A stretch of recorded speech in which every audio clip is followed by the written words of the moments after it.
आज भारत मुक्ती मोर्चा, बहुजन क्रांती मोर्चा, राष्ट्रीय परिवर्तन मोर्चा आणि राष्ट्रीय पिछड़ा ओबीसी वर्ग मोर्चा या संघटनांच्या वतीने, या सर्व सामाजिक संघटना या संघटनेच्या वतीने संपूर्ण भारतामध्ये 32 राज्यांमध्ये 550 जिल्ह्यांमध्ये 5,500 तालुका आणि 2.5 लाख गावांपर्यंत हे आंदोलन चालू आहे। आणि या आंदोलनाचे प्रमुख मुद्दे म्हणजे सर्वात महत्त्वाचा मुद्दा म्हणजे ईव्हीएमचा मुद्दा आहे। ईव्हीएमच्या माध्यमातून काँग्रेस बीजेपीने वोटिंगची चोरी करून आपली सत्ता बळकावली आणि सत्ता बळकावल्यानंतर असे राजकारणी या भारतामध्ये प्रस्थापित झाले जे छत्रपती शिवाजी महाराजांच्या स्वराज्याच्या विरोधात काम करतात। आणि त्यामुळे आज बहुजनातील सर्व schedule caste, schedule tribe, OBC, NT, DNT, BJNT, धर्मपरिवर्तित मुस्लिम असतील, ख्रिश्चन असतील, बुद्धिस्ट असतील, लिंगायत असतील, शिवधर्मी असतील, या सर्वांवरती अन्याय अत्याचार वाढलेले आहेत। कर्मचाऱ्यांचे समस्या वाढलेल्या आहेत, अधिकाऱ्यांची समस्या वाढलेल्या आहेत, त्याचबरोबर कामगारांची समस्या वाढलेल्या आहेत, शिक्षणाच्या विरोधातले कायदे बनवलेले आहेत। अशा या सर्व समस्यांच्या समाधानासाठी आम्ही विविध मुद्द्यांना घेऊन या ठिकाणी भारत बंद करत आहोत। दुसरा महत्त्वाचा मुद्दा आम्ही ठेवलेला आहे तो म्हणजे ओबीसी, अर्थातच मराठा ओबीसी, जे आपला ओबीसी बांधव आहे त्यांची जातीनिहाय जनगणना झाली पाहिजे। 340 कलमामध्ये बाबासाहेबांनी सर्वप्रथम प्राधान्य ओबीसींना दिलेलं आहे आणि त्या कलमाप्रमाणे ओबीसींची जातीनिहाय जनगणना करून त्यांना सरकारी नोकऱ्यांच्या आणि शिक्षणामध्ये आरक्षणाची तरतूद केलेली आहे। राजकीय जे आरक्षण आहे ते राजकीय आरक्षण पुन्हा पॅक्टच्या माध्यमातून बाबासाहेबांनी विरोध केलेला आहे की राजकीय आरक्षण नसावं, आणि तरी पण गांधींनी केलेल्या आंदोलनामुळे नाविलाज असतो बाबासाहेबांना ते राजकीय आरक्षणासाठी समर्थन द्यावं लागेल। नंतर मग तो पुन्हा पॅक्ट झालेला आहे आणि नंतर बाबासाहेबांनी स्पष्ट केले की राजकीय आरक्षण नसावं, कारण त्यातून बाबासाहेबांनी स्वतः सांगितलेलं आहे की त्याच्यामुळे भडवे व दलाल निर्माण होणार। आणि आज आपण पाहतो की या भाजप आणि काँग्रेसच्या माध्यमातून जे भडवे दलाल तयार झालेले आहेत ते ओबीसींच्या आरक्षणाच्या मुद्द्यांवरती घेऊन अजूनपर्यंत सिरियस नाही। आणि आपण पाहिलं की शिक्षणामध्ये आणि ज्या सरकारी नोकऱ्यांमध्ये जे आरक्षण आहे त्या सरकारी नोकऱ्यांमधलं आरक्षण, ज्या नोकऱ्या आहेत त्या नोकऱ्यांवरती ब्राह्मणांचा 92% पर्यंत कब्जा आहे।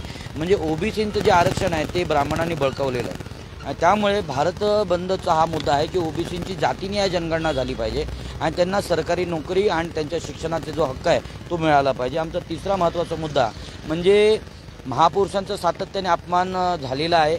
छत्रपती शिवाजी महाराजांचं स्वराज्य डाव्या पायाच्या अंगठ्याने ब्राह्मणांच्या माध्यमातून झाला, तो एक मोठा अपमान त्यावेळेला झालेला। त्याचा दसरा घेऊन राजमाता जिजाऊचं निधन 10 दिवसांनी झालं आणि तो अपमान अद्याप चालू आहे। शिवाजी महाराज असतील, बाबासाहेब असतील, राष्ट्रपिता ज्योतिराव फुले असतील, त्यांचा अपमान सातत्याने भाजप नेते करत आहेत। अमित शहाने पण आता बाबासाहेबांबद्दल अभद्र टिप्पणी केली, मागे चंद्रकांत पाटीलने केले आणि RSSचे भाजपचे कार्यकर्ते सातत्याने करत आहेत। त्याच्यामुळे तोही विषय आम्ही घेतले की त्यांच्यावरती गुन्हे दाखल करून त्यांना फाशी देण्यात यावी आणि एक प्रकारची दखल सरकारने घ्यावी।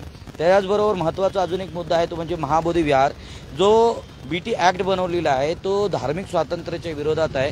जसं आता सांगितलं जातं की प्रत्येकाला धार्मिक स्वातंत्र्य आहे, कलम 26 प्रमाणे, कलम 25 आणि 29 याप्रमाणे कुठल्याही शासनाला, कुठल्याही सरकारला धार्मिक स्वातंत्र्याच्या विरोधात जाऊन निर्णय घेता येत नाही। पण वक्फ बोर्डचा जो निर्णय झालेला आहे किंवा BT ॲक्टचा जो निर्णय झालेला आहे तो संविधानाच्या विरोधात आहे, गैरसंविधानिक आहे। त्याच्यामुळे या BT ॲक्टच्या विरोधात सुद्धा आणि वक्फ बोर्डचा संशोधक विधायक जे 2025 जे मुसलमानांच्या धार्मिक स्वातंत्र्याच्या विरोधात आहे त्याच्यासाठी पण आम्ही विरोधात उतरलेले आहे। स्थानिक मुद्दे आपल्याला माहिती आहे, या ठिकाणी भ्रष्टाचार होतात सातत्याने।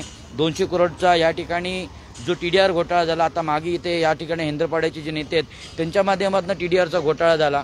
इथे रोडमध्ये भ्रष्टाचार होतो, त्यानंतर इथे फेरीवाल्यांच्या, झोपडपट्टीधारकांचा, दुकानदारांच्या, आठवडी बाजाराचे मुद्दे आपण घेतलेले आहेत। त्याचबरोबर रेल्वे प्रशासनाचे मुद्दे, इकडे बदलापूरमध्ये आता 4 लाखांच्या वरती संख्या गेलेली आहे तरी या ठिकाणी रेल्वेचे प्रमाण, ट्रेनचे प्रमाण वाढलेले नाही, तो मुद्दा आम्ही घेतलेला आहे। आणि महत्त्वाचा मुद्दा म्हणजे आता येणारी जी निवडणूक आहे ती निवडणूक 2011च्या जनगणनेप्रमाणे होते, त्याचा आम्हाला विरोध आहे। आमचं म्हणणं आहे की आता प्रेझेंट जी आहे जनगणना घ्यावी आणि त्यानुसार, कारण लोकसंख्या वाढलेली आहे। आता इथले जे प्रस्तावित जे नेते आहेत ते सर्व स्वतःला गाववाले समजतात आणि बाहेरून आले जे मतदार आहेत त्यांना उपरे समजतात, परंतु मतं मात्र त्यांची घेऊन तिकडे निवडून येतात, नगरसेवक बनतात, नगराध्यक्ष बनतात आणि या ठिकाणी सत्ता चालवतात। मग आमचं असं म्हणणं आहे की उपरेंचे मग तुम्ही वोटिंग घेऊ नका आणि उपऱ्यांची वोटिंग घ्यायचं असेल तर जनगणना करावी आणि जनगणना घेऊनच मग तुम्ही निवडणूक करावं, नाही तर आम्ही समविचारी पक्षांना घेऊन या ठिकाणी आंदोलन करू। बाकीचे अगदी मागण्या लक्षात आल्यात, आता सगळ्या मागण्या, त्यांचे मुद्दे लक्षात आले। प्रशासनाला इशारा सांगा पुढे। आमचा प्रशासनाला एवढाच इशारा आहे की जे आमच्या EVMच्या EVM मधून मताची जी चोरी होते त्या मताची ते EVM बंद करून आम्हाला बॅलेट पेपरवर आम्हाला आमचा मताचा अधिकार मिळाला पाहिजे आणि बौद्धविहार हे आमचं हे सुद्धा अधिकार आम्हाला आमच्या ताब्यात मिळालं पाहिजे.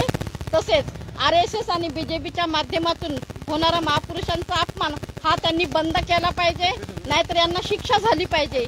ही आमची मागण्या रिपीट नको. इशारा प्रशासनाला काय असतील त्या सांगा. मी संजय डिलपे, महाराष्ट्र राज्य पदाधिकारी, भारत मुक्ती मोर्चा आणि सहयोगी संघटनेच्या माध्यमातून या शासन प्रशासनाला आमची एवढीच विनंती आहे की आपण 1947 साली भारत स्वतंत्र झाला, आज 75पेक्षा जास्त वर्ष झाले, तरी ह्या व्यवस्थेला शरम वाटली पाहिजे, लाज वाटली पाहिजे की आज एवढं आपल्या ज्या महिला आहेत, लहान मुलं आहेत, आपले विद्यार्थी आहेत, आज भारत बंदसारखा आंदोलनामध्ये सहभागी होत आहेत. याचा अर्थ हे सरकार निष्कामी ठरलेलं, कुचकामी ठरलेलं आहे. तर त्यांनी ज्या मागण्या घेतलेल्या आहेत भारत मुक्ती मोर्चाच्या माध्यमातून, याच्यावर जर त्यांनी वेळ विचार नाही केला आणि ह्या ज्या मुद्दे त्यांनी घेतलेले आहेत त्याच्यावरती जर त्यांनी वक्फ बोर्ड असेल किंवा महाबोधीचा विषय असेल, OBCचं आरक्षण असेल, हे सर्व जर मुद्द्यावरती जर प्रॉपर विचार नाही केला गेला तर येणाऱ्या काळामध्ये भारत मुक्ती मोर्चा आणि त्याच्या सहयोगी संघटनेच्या माध्यमातून आम्ही तीव्र स्वरूपाचं ह्या बदलापूरमध्येच नाहीत तर संपूर्ण ठाणे जिल्ह्यामध्ये आंदोलन करून या प्रशासनाला आम्ही त्यांची जागा दाखवल्याशिवाय राहणार.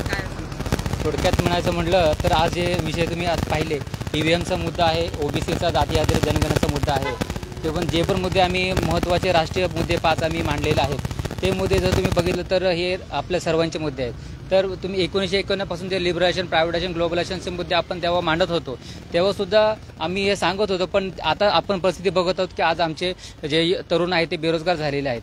तर हा खूप एवढा आपला स्वतःची निगडीत असलेला मुद्दा आहे ना की तो आज आपण ह्या जे मुद्दे आम्ही म्हणत आहोत ते आज तुम्हाला सामान्य वाटत असेल किंवा आज तुम्ही आम्हाला साथसहयोग नाही केलेला आहे. पण आम्ही जे कार्यकर्ते सांगत आहोत की हे जर मुद्दे आज तुम्ही आम्हाला सातबारा समर्थन केलं असतं तर आपण या गोष्टीला तोडगा काढला असता किंवा हे आपण सॉल्व्ह करू शकलो असतो. एवढंच बोलतो. काय सांगाल, काय मागणी थोडक्यात? मागण्यांच्या संदर्भात बोलायचं झालं तर आम्हाला ह्या रस्त्यावरती उतरून बंद जर करायची वेळ येते. याचा अर्थ लोकशाहीचे जे मेन आधारस्तंभ आहेत त्याच्यामध्ये शासन आहे, जसं BJPचे आहे, प्रशासनामध्ये IAS अधिकारी, IAS IPS अधिकारी आहेत, त्याच्यानंतर न्यायपालिका आहे जिथे जजेस हायकोर्ट आणि सुप्रीम कोर्टामध्ये तत्सम ब्राह्मणवादी लोकांचा आणि ब्राह्मण लोकांचा पूर्ण त्यांचा वर्चस्व आहे. आणि त्याच्यानंतर चौथा जो पेर आहे लोकशाहीमधला सर्वात महत्त्वाचा अंग तो आहे मीडिया. आणि हे 4ही पिलर विकले गेलेले आहेत.